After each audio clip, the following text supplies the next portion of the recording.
जो कुछ कहूँ तुम्हारी कृपा,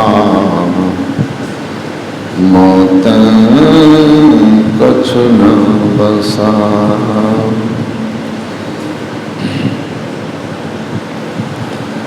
मंच पर विराजमान श्रद्धेय मुन्ना बाबा तथा सभी वंदनीय साधु समाज के श्री चरणों में नमन। परमादरणीय साधक वृंद,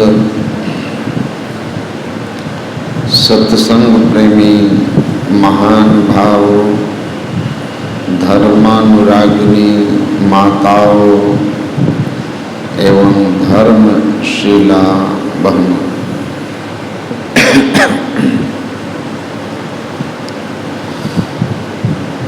इस 10 दिवसीय ध्यान साधना शिविर का आज 8वां दिन और मौसम कुछ ज़्यादा ही मेहरबान।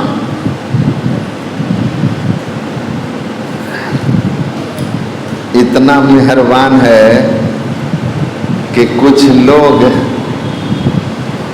मैसेज तो कुछ लोग फोन कर रहे हैं कि बाबा वर्षा रोकवाइए ना, हम लोग सत्संग में कैसे आएंगे बताइए।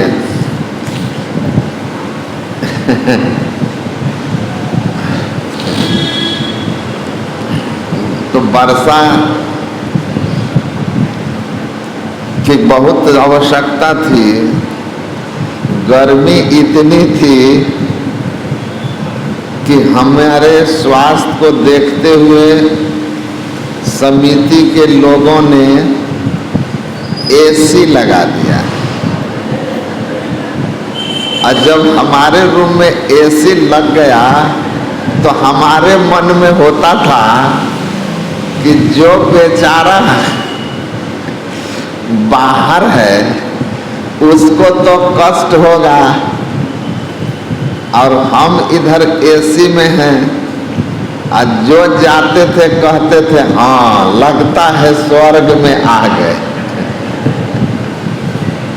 तो गुरु महाराज ने कहा भाई एक ही आदमी क्यों स्वर्ग में रहेगा, सब रहो। तो सब लोग अभी स्वर्ग में हैं। तो बहुत मौसम तो ध्यान करने के लिए बहुत अच्छा है, लेकिन पानी के जमाव के कारण आने में लोगों को परेशानी है। फिर भी व्यवस्था जिनके पास है वो आए हैं, जो नहीं भी आए हैं लेकिन उनके मन में है कि हम जाते तो समझिए कि जहां मन वहां हम, वो यही हैं।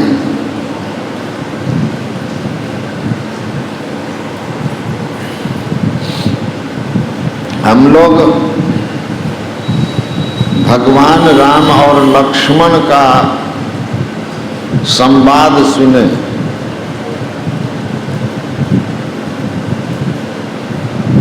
भगवान राम लक्ष्मण जी के प्रश्नों का उत्तर देते हैं। माया, जीव, ब्रह्म, ज्ञान, भक्ति, वैराग्य क्या है?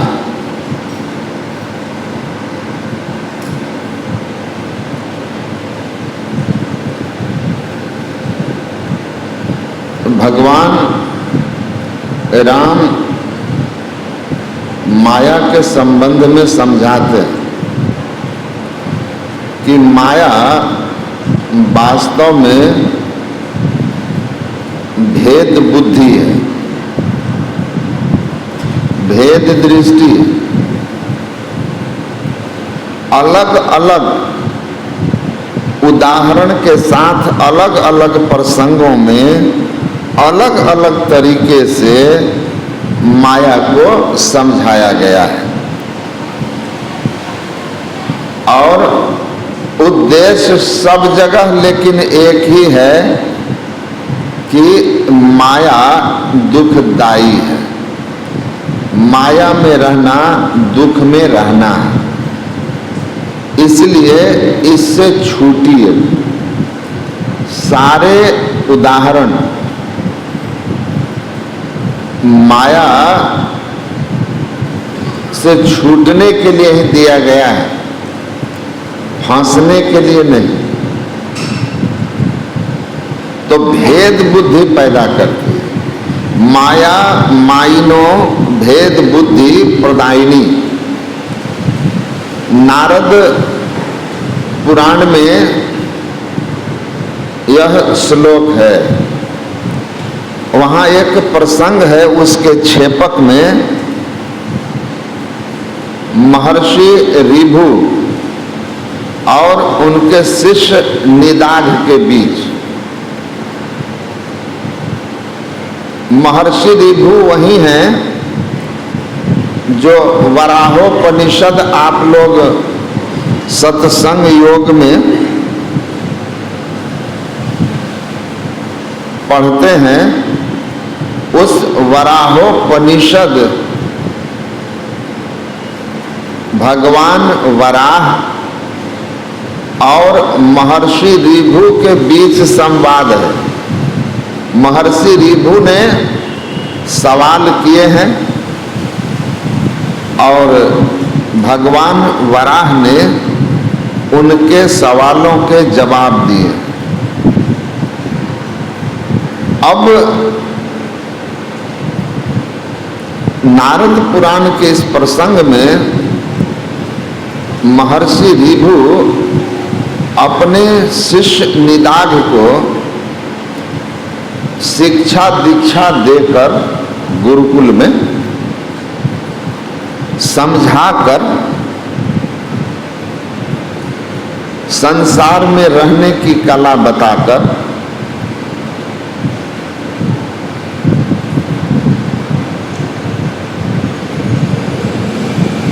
उनको भेजते हैं कि गृहस्था आश्रम में कैसे रहना है।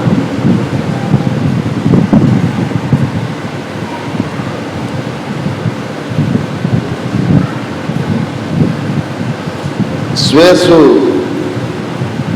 दारेषु संतुष्टः नित्यम अनुसूयता आत्मज्ञानम तितिक्षा च।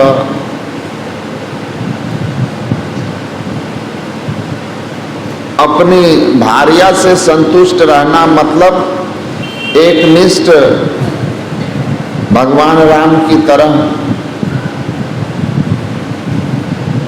पत्नी के प्रति वफादार रहना, किसी के प्रति ईर्ष्या द्वेष की भावना नहीं रखना, पवित्रता का जीवन जीना, साथ ही साथ आत्मज्ञान के लिए नियमित प्रयत्न करना और जीवन में कोई सुख दुख आ जाए तो उसको सहन करना। आत्मज्ञान का साधन सुख दुख को सहन करना, पति पत्नी वफादार रहना, किसी से ईर्ष्या द्वेष नहीं और पवित्रता के साथ रहना। शुचाचार समझते हैं ना, शौच जाने पर कैसे वस्त्र आदि को नहीं छूना है, इस हाथ को अलग रखना है, पहले इस हाथ को अच्छी तरह से साफ करना है सर्फ साबुन के साथ, फिर दोनों हाथ साफ करना है, पैर को धोना है, फिर इससे वस्त्र नल दरवाजा कुछ भी छूना है। लघु शंका आदि जाते हैं तो भी पानी लेकर के जाना चाहिए। तो पवित्रता का ख्याल रखना,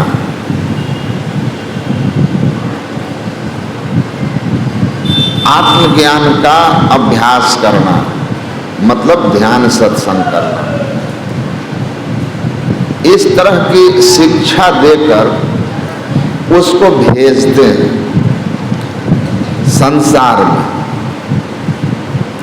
वो आता है और जब वह गुरुकुल से पढ़ के पहुंचता है निदान,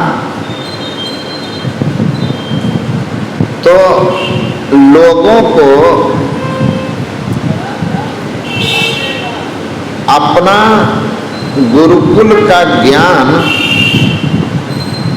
समझाने की जगह, अपने उस ज्ञान में संसार को रंगने की जगह, समाज को रंगने की जगह, वह समाज के कर्मकांड में रम जाता है, कर्मकांड में रम जाता है।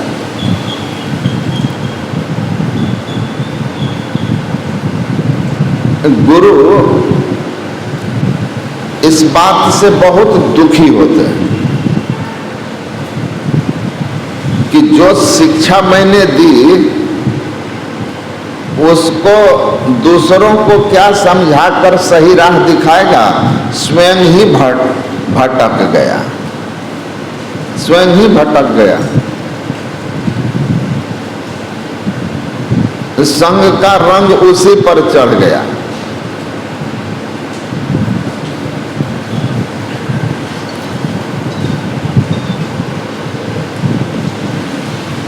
ज्ञान जब आपके अंदर ठीक ठीक होगा ना, तो आप हिलेंगे नहीं।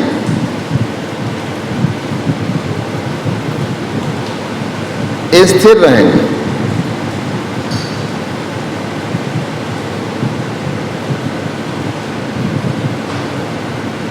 पलटू साहब ने कहा है, पंडित अक्षर को बूझ गया, फिर पोथी को नहीं बांचेगा।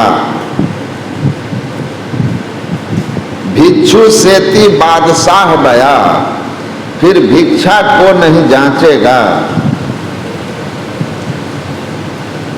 मूर्ति की सूरती आप भया, मूर्ति आगे क्या नाचेगा। पलटू जगत की चाल भूले, जब अपने रंग में रांचेगा। आत्मज्ञान के रंग में जो रम गया, वह संसार के लोग जो आसार भक्ति और कर्मकांड में लगे हुए रहते हैं, उसमें बिल्कुल नहीं रम सकता। मूर्ति की सूरती आप भया, मूर्ति आगे क्या नाचेगा। ठीक ठीक समझ में आ जाए तो जिसको आत्मज्ञान की सदयुक्ति सदगुरु से प्राप्त हो गई, भगवान कृष्ण ने कहा, तीर्थानि तोय रूपाणी देवान पाषाण मृण्मयान योगिनो न प्रपद्यन्ते आत्म ध्यान परायण। ये बाहरी पूजा पाठ में जो है ना, योगी लोग नहीं फंसते। जिनको आत्म ध्यान का सदयुक्ति प्राप्त हो गया, जिनको अंतर साधना की युक्ति मिल गई, ये उनके लिए है जो सदगुरु से जाकर सदयुक्ति नहीं लिए।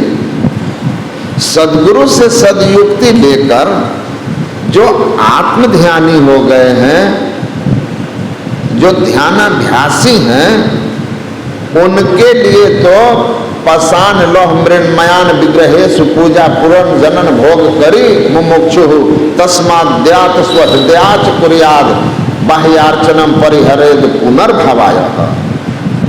ऐसे के लिए तो कहा कि वह बाह्यार्चनम, बाहरी हर तरह के कर्मकांड से मुक्त हो जाते हैं और स्वहृदय स्थित ब्रह्म की उपासना में लग जाते हैं। क्योंकि उनको पता है कि बाहरी पूजा पाठ पुनर्जनन भोग करे, पुनर्जन्म और संसार के भोगों का कारण है। सुख दुख के भोग का कारण है, जन्म मरण का कारण होगा, उससे छूट नहीं सकते, इसलिए वो ऊंचे दर्जे में है। और जो इस ऊंचे दर्जे में आ गया, आत्मज्ञान प्राप्ति का साधन सद्गुरु से मिल गया, उसके लिए इन सब चीजों का कोई अर्थ नहीं। जैसे बचपन में क से कटहल, ए फॉर एप्पल की पढ़ाई ऊंचे दर्जे में जाकर के हमारे लिए कोई अर्थ नहीं रखता, वैसे ही बाह्यार्चनम कर्मकांडों का आत्म ध्यान परायण अंतर साधना की सदयुक्ति जाने हुए साधक के लिए कोई अर्थ नहीं रखता। भगवान शिव कहे ना, तथा करोति प्रतिमाम प्रति जापम अनर्थवत। ऐसे आत्मध्यानी पुरुष अगर बाहरी पूजा पाठ कर रहे हैं तो कहते हैं भगवान शिव की अनर्थ कर रहा है। वो मतलब यूनिवर्सिटी में जाकर ए फॉर एप्पल रट रहा। ये सबका क्लास है, किनको करना है और किनको नहीं करना है, किनको ए फॉर एप्पल पढ़ना है, किनको नहीं पढ़ना। तो ये सब भी ज्ञान आपको होना चाहिए। गुरु महाराज कहे ना, मैं संत मत को समझते समझते समझ गया, इसमें इतना दृढ़ हूं कि मुझको कोई हिला नहीं सकता। जो मेरी रचित साहित्य को पढ़ेंगे वो भी दृढ़ होंगे, ऐसा मेरा पूर्ण विश्वास है।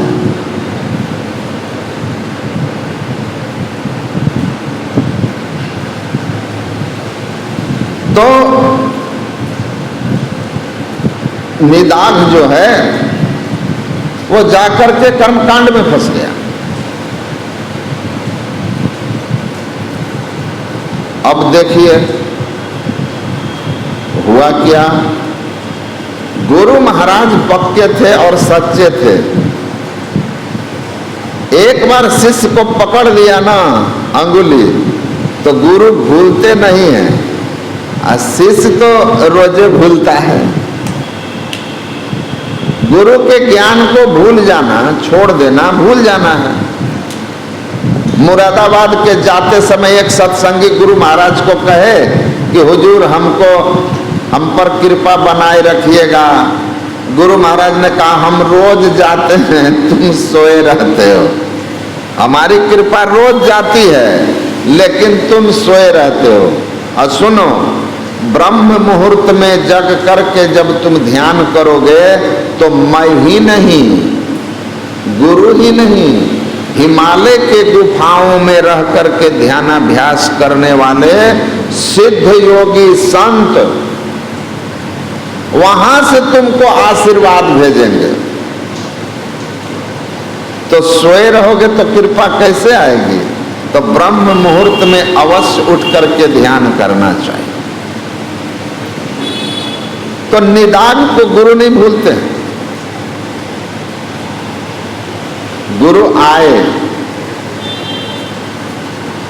गुरु आए निदान को रास्ता दिखाने आया, तो देखा कि शिष्य जो है एक भीड़ में पंक्ति में लगा हुआ है। उन्होंने पूछा, उसके पास आकर योग बल से वह अपने आप को बदल लिए थे, अपना रूप बदल लिए थे। उसके बगल में खड़े हो गए और कहा कि बेटा क्या देख रहे हो? तो निदाघ कहता है कि राजा की सवारी आ रही है, सब लोग वही देख रहे हैं। किस लिए? तो देवी माता के मंदिर में पूजा अर्चना और बलि के लिए। तो गुरु महाराज कहते हैं कि बेटा कौन सी सवारी पर राजा आ रहे हैं? तो कहा हाथी पर। वो सामने जो हाथी आ रहा है वही तो महर्षि ऋभु ने कहा, बेटा मैं तो दूर देश का हूं, हमको हाथी नहीं पाता, तो हम कैसे जानेंगे कि हाथी कौन है और राजा कौन है। तो निदाघ ने कहा कि जो नीचे है ना वो हाथी और जो ऊपर है वो राजा।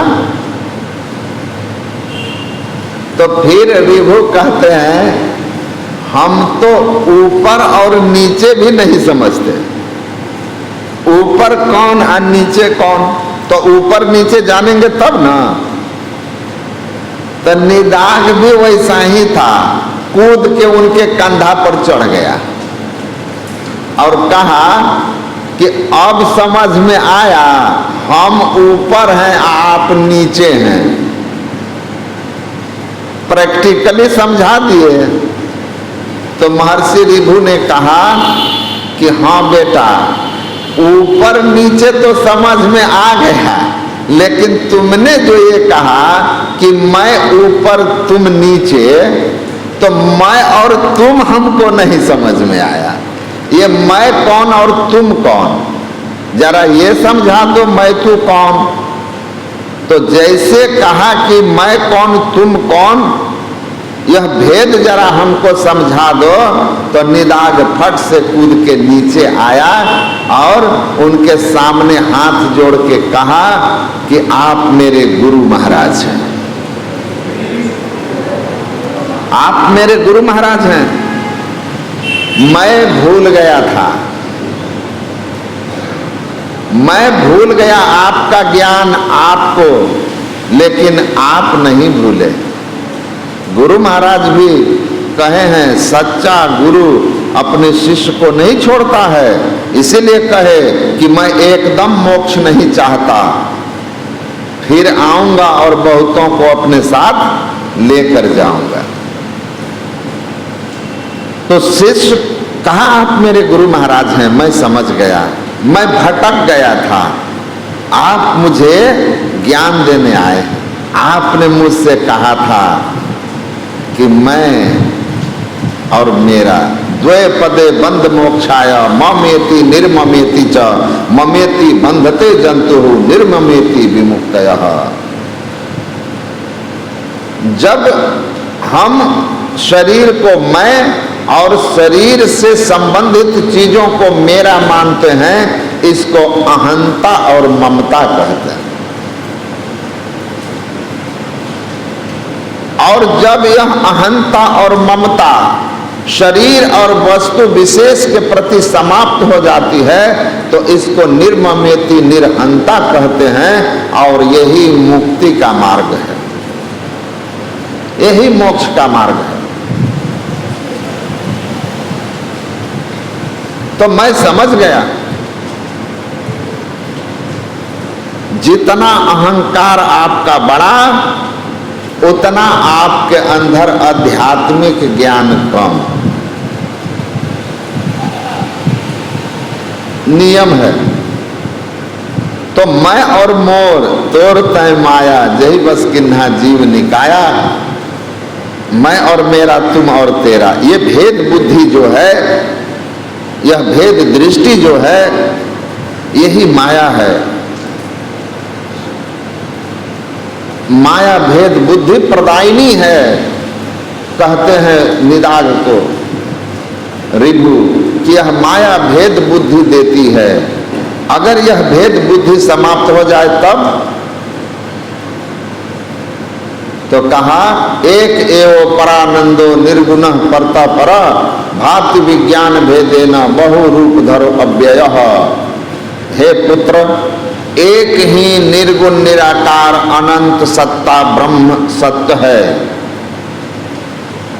और लेकिन माया के कारण यह अनेक रूपों में दिखता है, अनेक दिखता है, लेकिन अनेकता असत्य है, एकत्व ही सत्य है। ब्रह्म सत्यन जगन मिथ्या जीवो ब्रह्मेव ना परः। ब्रह्म सत्य है, जगत मिथ्या है, माया है। माया का अर्थ बाबा सुना ही रहे थे कि जो है नहीं लेकिन यद्यपि असत्य देत दुख अहै, है नहीं लेकिन दुखी कर देता है। कई बार हम लोग स्वप्न में ऐसे दृश्य देखते हैं और उस दृश्य को देख करके हम बहुत दुखी होते हैं, बहुत दुखी। लेकिन जागने पर वह दृश्य नहीं होता है, पर जब तक जगे नहीं है तब तक वह रुलाता है और कभी कभी हंसाता भी है, हंसाता भी है। तो स्वप्न की भांति संसार की स्थिति है। रजत सीप महाभास जिमी अभी आप सुन रहे थे। जथा भानु करवारी यद्यपि मृषाति कौल काल में भ्रम न सके कोई टारी, यही विधि जग हरि आश्रित रही यद्यपि मृषा देत दुख अहै। मृषा होते हुए, असत्य होते हुए, मिथ्या होते हुए भी जीव को दैहिक दैविक भौतिक कष्टों के साथ साथ आवागमन के चक्र में घुमाता है। जगत गुरु शंकराचार्य ने कहा भ्रमयति भवसागरम नितांतम तो घटित घटना पटियसी माया। कहते हैं देख लो इस माया को, जो कुछ जीवन में हुआ ही नहीं जीव के, वो सारी घटनाओं को उसके जीवन में दिखा दिखा करके और उसको एकदम से हैरान परेशान व्यथित करके रखता है, नाक को चने चबा देता है नहीं। क्या कमाल है नहीं लेकिन भेद बुद्धि पैदा कर देती है, मैं मोर बना देती है, तुम तोर की स्थिति कर देती है। और इसी तरह हम राग और द्वेष में फंस जाते हैं, अहंता ममता में फंस जाते हैं और फिर अंतहीन सिलसिला चलता है जन्म और मरण का। तो भेद बुद्धि जब तक है दुख में रहेंगे, द्वैत जब तक है दुख में रहेंगे। द्वैत प्रपंच के सागर बुढ़ो सहो दुख भारी, माया के कारण। तो कहा ज्ञान मान जहां एक औ नाही, देख ब्रह्म समान सब माही। कहते हैं कि ज्ञान उस अवस्था का नाम है जहां कोई अहंता ममता नहीं। मैं ब्रह्म हूं और सब ब्रह्म है और एक ही एक ब्रह्म है, दूसरा है ही नहीं, तो अहंकार कैसा है? अहंकार तो तब होता है जब हम किसी को अपनी तुलना में निम्न अवस्था में पाते हैं और खुद को विशेष। पड़ोसी का घर एक महल, हमारा 2 महल, पड़ोसी का मारुति, हमारे पास क्रेटा है ना। पड़ोसी का छोटा दुकान, हमारा बड़ा दुकान। पड़ोसी का छोटा बिजनेस, हमारा बड़ा बिजनेस। पड़ोसी देखने में थोड़ा बदसूरत, हम थोड़ा खूबसूरत। पड़ोसी कम पढ़ा लिखा, हम ज्यादा पढ़ा लिखा। पड़ोसी हमारी ऊंची जाति, पड़ोसी छोटी जाति। ये सब जो मनोदशा बनती है, यह अहंकार हमेशा तुलनात्मक होता है और डिप्रेशन भी वैसे ही होता है। हेत भावना भी जो आती है अपने आप में, हम दूसरों से अपने की तुलना करते हैं तो हमको लगता है कि वह हमसे विशेष स्थिति में है, हम निम्न स्थिति में हैं। अब भगवान हर आदमी को यूनिक बनाया है। किसी का अंगूठा किसी से मिलता है, थंब किसी का मिलता है, किसी से नहीं मिलता है। हर आदमी अपने आप में यूनिक है। भगवान हर आदमी को विशेष बनाया है। तो तुलना हुई, द्वैत हुआ। अद्वैत तुलना के कारण, द्वैत तुलना माया के कारण, भेदकारी दृष्टि के कारण। अपने आप को ब्रह्म से जीव मानने के कारण सागर का जल का एक छोटा सा अंश हवा के संग हो जाने से बुलबुला का रूप ले लेता है और अपने को जल से समुद्र से अलग बुलबुला मानता है, तो क्षुद्र हो जाता है। सागर से बुलबुला हो गए, क्षुद्र हो गए, अहम ब्रह्मास्मि से हो गए जीव। किस लिए? तो माया के प्रभाव में। इसीलिए माया के प्रभाव में हम अपने को जितना विशेष समझते हैं, वास्तविकता यह है कि हम माया के प्रभाव में भले अज्ञानता बस अपने को ऊंचे पद वाला, ऊंचे धन वाला, ऊंचे सम्मान वाला समझें, पर वास्तविकता यह है कि हम ब्रह्म से बहुत लघु जीव बन गए। ब्रह्म का अर्थ होता है जिसका विस्तार, विस्तृत, अनंत, जिससे बड़ा कोई ना हो। आप हम सबसे बड़े हैं और हम ही हम हैं, लेकिन माया के कारण अनेकता है और हम छोटे हो गए और इसलिए सुख दुख में फंसे हुए हैं। तो ये माया का प्रभाव रहेगा कहां तक? तो आप सुने कि गो गोचर जह लग मन जाई सो सब माया जानो भाई। हमारी इंद्रियां और मन की जहां तक गति है सब माया है। तो 14 इंद्रियों से छूट जाइए, माया से छूट जाइएगा, देख ब्रह्म समान सब माही हो जाएगा।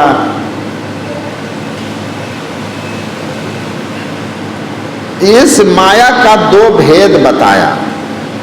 ताकर भेद कहूं तुम सो विद्या अपर अविद्या दो।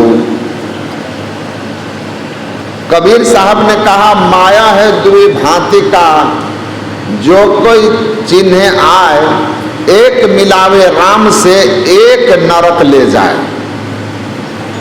यही बात तुलसीदास जी लिख रहे हैं, यही बात भगवान राम समझा रहे हैं। माया का 2 भेद, एक दुष्ट अतिशय दुख रूपा जा बस जीव पड़ा जम तम कूपा।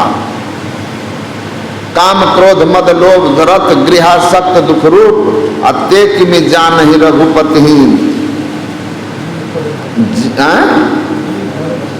भवकूप तमकूप। तो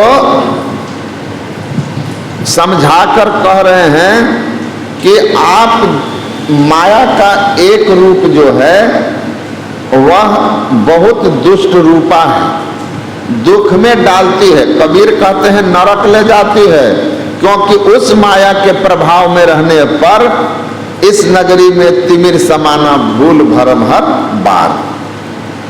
इस माया, दुष्ट रूपी माया, दुष्टा माया कौन है? आंख बंद करने पर जो अंधकार दिखाई देता है, कबीर साहब कहते हैं देख माया का रूप तिमिर आगे फिरे, अब भक्ति गई बड़ी दूर जीव कैसे तरे। आंख बंद करने पर जो अंधकार देखते हो यही दुष्टा माया है, दुख देने वाली माया है। जीव को विकारों में फंसा करके इससे नाना प्रकार के दुष्कर्म करा के नरक की अग्नि में जलाती है, 84 में ले जाती है। अतिशय दुख रूपा है ये अंधकार। यही माया हमको कबीर कहते हैं नरक ले जाने वाली है। और दूसरी माया विद्या माया।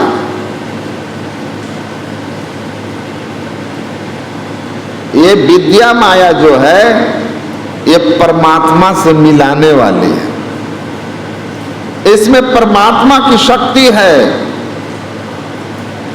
जगत की रचना करती है। गुरु महाराज क्या बोले? इस शरीर से प्रकाश और शब्द को निकाल दो तो मुर्दा, वैसे इस जगत से शब्द अब प्रकाश निकल जाए तो संसार में परल।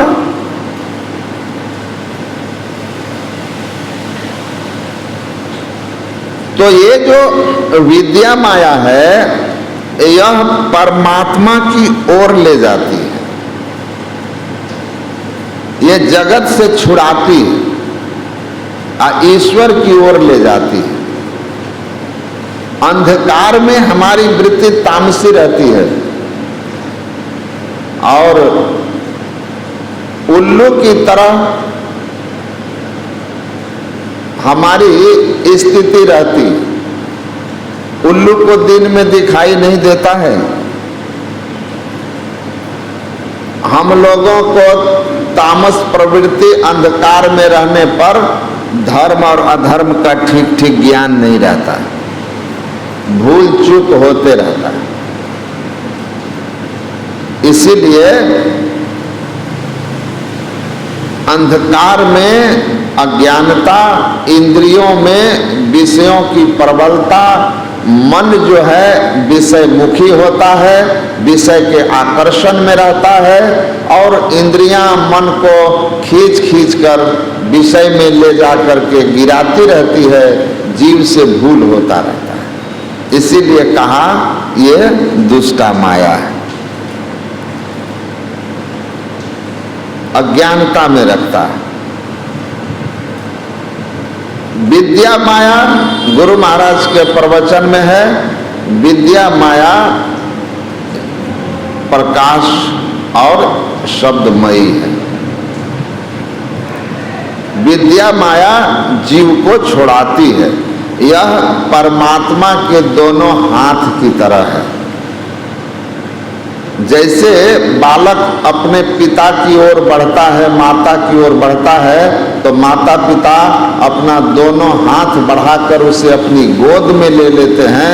गुरु महाराज कहते हैं वैसे ही परमात्मा की विभूति रूप विद्या माया ज्योति और शब्द जीव को अपने तरफ ले लेता है, जीव को परमात्मा की हाथ बन करके खींच करके परमात्मा के गोद में बैठा देता है। तो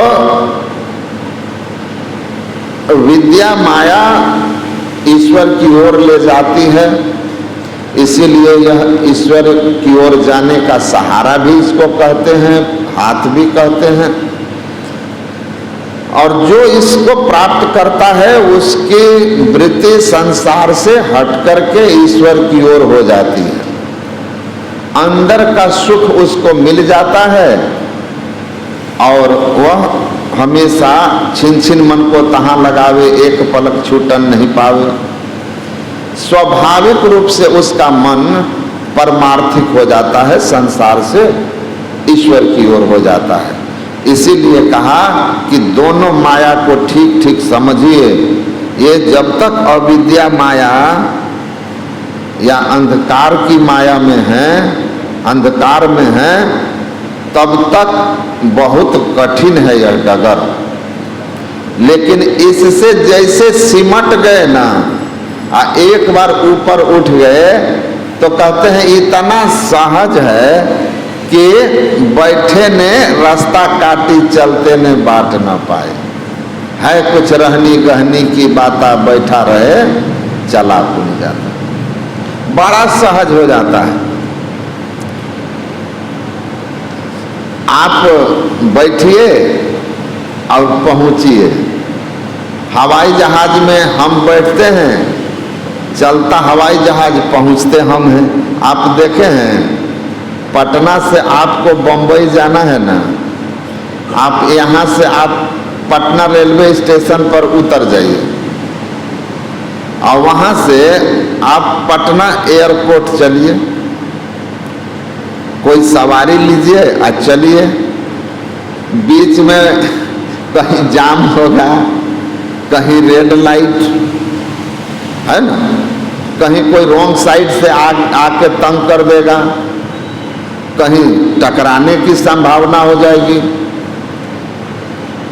5 किलोमीटर की दूरी तय करने में लगभग आदमी को 1 घंटा लग जाता है अगर ट्रैफिक का समय हो। अब प्लेन में आप बैठ गए, अब प्लेन अब उड़ा आकाश में।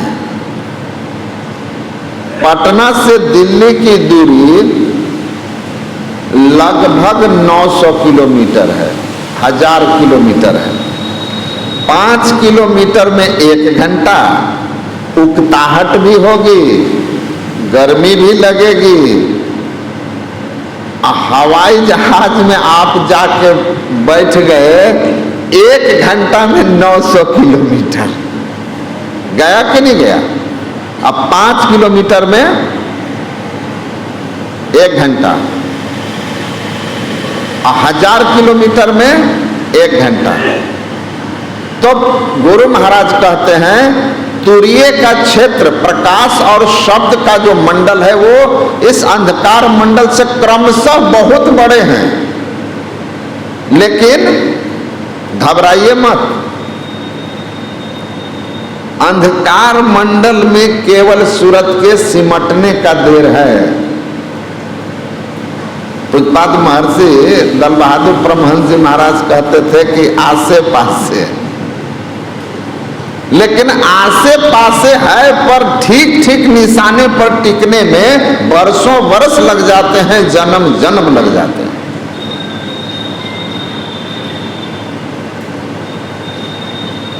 जन्म जन्म लग जाते हैं। तो जो अपने को ठीक ठीक अंधकार के केंद्र में पहुंचा दिया, आज्ञा चक्र जो है ना, वह अंधकार और प्रकाश का पिंड और ब्रह्मांड का मिलन है। उसका आधा भाग अंधकार है, आधा भाग प्रकाश है। आज्ञा चक्र एक वृत्त की तरह है। अब उसका मध्य जो है उसी को सुषुम्ना कहते हैं। योग हृदय वृत्त केंद्र बिंदु जो चमचम चमके ना, सुबह पाठ में सुने थे। योग हृदय वृत्त केंद्र बिंदु, आज्ञा योग हृदय आज्ञा चक्र एक ही बात है। उसका केंद्र बिंदु सुषुम्ना, पिंड ब्रह्मांड का मिलन। अधा ऊर्ध्व बीच लगन लगी है, छक्यो रूप नहीं जात बखाना। कहे कबीर सुनो भाई साधो, उलटी आप में आप समाना। नैनन आगे देखिए तेज पुंज जगदीश, अंतर बाहर रमी रहा तह धर राखो शीश। 8 पहर निरखत रहो सन्मुख सदा हुजूर, कह यारी घर ही मिले काहे जाते दूर। तो अंधकार में बहुत जाम, बहुत उकताहट, थोड़ी सी दूरी है, 1 कदम, 1 कदम, लेकिन पहला कदम ही नहीं उठ पाता है। गुरु महाराज कहते हैं ना कि मैं पहला कदम ठीक ठीक जानता हूं, उस पहले कदम में इतना आनंद है कि मैं कह नहीं सकता। आप भी करेंगे तो आप भी इस आनंद को जान पाएंगे। नीचे से देखो तो एक बिंदुता की प्राप्ति, अष्ट सिद्धियां, प्रकाश मंडल में प्रविष्ट होना बहुत ऊंची बात है। नीचे से देखो जहां अंधकार में हो, लेकिन ऊपर से देखो निःशब्दम परमम पदम में जाकर तो एक बिंदुता पहला कदम है। पहला कदम है, बहुत छोटी बात है, लेकिन बहुत छोटी बात में ही बहुत आनंद है। और इस बहुत छोटी बात में सफल होने के लिए आपको उकताना नहीं है, क्योंकि यहाँ पर जो है ट्रैफिक जाम है। आंख बंद करके जैसे बैठिएगा पता चला कि डाइवर्सन आ गया। देखते हैं ना, रोड में डाइवर्सन बहुत होता है। और शहर में वन वे इतना बना देगा कि छपरा में हम लोगों को एक जगह बस 100 मीटर दूर था जहां जाना था, और वहीं से डाइवर्सन कर दिया था वन वे। अब उस वन वे के लिए, वन वे जो हो गया, डाइवर्सन जो हो गया, 100 मीटर आने में हम लोगों को लगभग 6 किलोमीटर घुमा दिया। मेन रोड बाईपास पकड़ के फिर घूम करके हम लोग आए। दुर्गा पूजा का कुछ समय था, वन वे ले जाकर कर दिया था, इतना घुमा दिया तो सड़क मार्ग में डाइवर्सन बहुत होता है, वन वे बहुत होता है, जाम बहुत होता है, रेड लाइट होता है। उकताहट इसलिए होती है, तो अंधकार में उकताहट होती है। और गुरु महाराज कहते हैं अंधकार का मंडल बहुत छोटा है, एक कदम की तो बात है, लेकिन एक कदम उठाना बड़ा मुश्किल है। पर उकताना नहीं है, जो प्रतिहार में उकता जाएंगे, अर्थात अंधकार में बैठ करके जब अपने मन को मानस जप में, मानस ध्यान में, दृष्टि साधन में लगाते हैं और मन इधर उधर भागते रहता है, डाइवर्ट होते रहता है, विषय चिंतन में चला जाता है, तो आप उकताए नहीं, पूरी तत्परता और कर्मठता के साथ मन की चंचलताई से बल कर करके बचना होगा। आओ वीरो मर्द बनो अब जेल तुझे तजना होगा। एकदम मर्द बन जाना है, वीर बन जाना है। अब मन भागे तुरंत पकड़ के ला करके और अपनी साधना में लगाना है। गुरु निर्दिष्ट साधना युक्ति से मन को पकड़ते रहना है। अगर ऐसा आप बिना उकताए करने करेंगे तो धीरे धीरे गुरु महाराज की कृपा से आपकी धारणा बनने लगेगी, अल्प टिकाव होगा। उस अल्प टिकाव में भी बड़ी शांति और सुकून का अनुभव होगा और कुछ ना कुछ दर्शन होगा, उससे भी बड़ी आपको सुकून मिलेगा, बड़ी प्रसन्नता मिलेगी, बड़ा भीतर से गदगद लगेगा। साधना में आपका मन ज्यादा लगेगा, उत्साहित होने लगेंगे साधना के लिए, उत्साह पूर्वक बैठेंगे। बस धारणा मिल जाए तो थोड़ा थोड़ा आनंद आने लगता है, उत्साह मिलने लगता है। और फिर तब चित्तवृत्ति का पूर्ण निरोध दृष्टि योग में हुआ और एक बिंदुता की प्राप्ति हो गई। ठीक ठीक पहला कदम रख दिए। गुरु महाराज कहते हैं ज्योतिनाद का मार्ग बना, या धरा जाए तिल से लो धरो जतन करो दिल से। वह रास्ता जो प्रकाश और शब्द का बना हुआ है, जो प्रकाश और शब्द परमात्मा की विद्या माया और दोनों हाथ की तरह जीव को अपनी ओर खींचता है, वह आपको प्राप्त हो जाएगा। और उसके बाद भले वो मंडल बहुत लंबा हो, लेकिन बिंदु नाद अगुवाई तुम ही ले जाएंगे। अरे हरे में ही ज्योति मंडल सा नाद की सैर कराएंगे। आप बिंदु पकड़े, अब बिंदु पर जैसे आप बैठे, मतलब दृष्टि जमाए, स्थिर किए, तो बिंदु में नाद का मेला उलटी के खेल या खेला। बीजाक्षरम परम बिंदु नादम तस्यो परिस्थितम सशब्दम चाक्षरे छीने निशब्दम परमम पदम। वहां से आपको चुंबक सत शब्द है भाई, वहां से आपको नाद मिल जाएगा और नाद आपको एकदम खींच करके ऊपर की ओर उठा लेगा, चलेगा। नाद पहुंचेंगे आप एक एक केंद्रीय नादों का अनुभव करते हुए अंत में सार शब्द को अनुभव कर लेंगे। और सार शब्द ही नाह मिलावे, और वह सार शब्द आपको अपने स्वामी से मिला देगा, परमात्मा से मिला देगा। आपका जन्म मरण का चक्र छूट जाएगा। तो ये अंधकार की जो अविद्या माया है, इस अविद्या माया से हमको खूब संघर्ष करना है। गुरु महाराज पर भरोसा रखकर, विश्वास रखकर, श्रद्धा रखकर, मन लगे ना लगे, लेकिन मन जाए तो जाने दे, तू मत जाए शरीर। लेकिन नियमित रूप से ध्यानाभ्यास के समय पर बैठिएगा तो मन लागत लागत लागत है। अभ्यास करते करते गुरु महाराज की कृपा से प्रतिहार में सफलता मिल जाएगी और धारणा, ध्यान, और तब फिर अंत में ज्योतिनाद के सहारे समाधि, हम प्रभु प्रभु हम एक कहीं होई की स्थिति भी आ जाएगी। तो अविद्या माया से खूब लड़ना है। विद्या माया तो हमारे लिए सहयोगी बनकर आएगी और हमको ले जा करके दोनों हाथ से परमात्मा के गोद में बैठा देगी। बोलिए श्री सद्गुरु महाराज।